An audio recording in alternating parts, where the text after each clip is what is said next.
Hi, my name's Dina, and I heard about Ken Fish about a year ago. My roommate actually was listening to him, and I'd walk through the room and she was listening to this guy, and I'm like, hey, he's really good. Like, he's really word-based. I like that. And I went on and this and that, and I'd come through and listen to him again. And I'm not one to just start listening to anybody. I'm kind of selective. I don't just drink the Kool-Aid.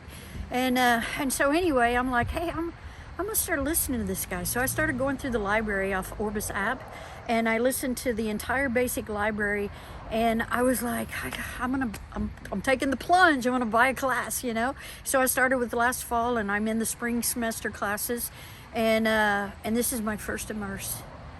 And you know, I didn't really know anybody. I'm just here, coming in from where I live, and I rode down with the lady that introduced me to Ken because she was listening to him, and then somebody else we just randomly met off the Immerse feed, the app, you know, and she picked us up and we drove over, and so I'm meeting new people, and that was what I wanted. I wanted to meet the body of Christ. I want to be a part of the body of Christ. So we're sitting in the lobby at the hotel room the first night we're here, and people start coming in, and they're with Orbis. And it's like one great big family. Like, even if you knew them or you didn't know them, like they didn't know me, and they just drew me right in, and they're like, who are you? Oh, Dina, nice to meet you. And like, are you with Orbis? Yeah. And it was like for the first time in my life, I was around the dynamic, living body of Christ.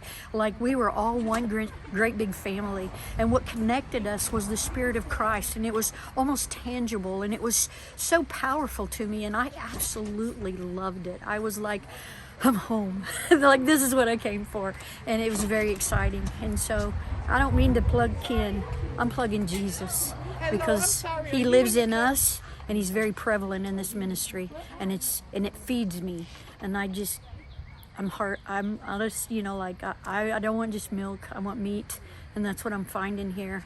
I love the word. I love the perspective of the word that he brings. It's things I'd not thought of because it's so deep, and there's just so much to it, and I love it. What more can I say? I love the Lord.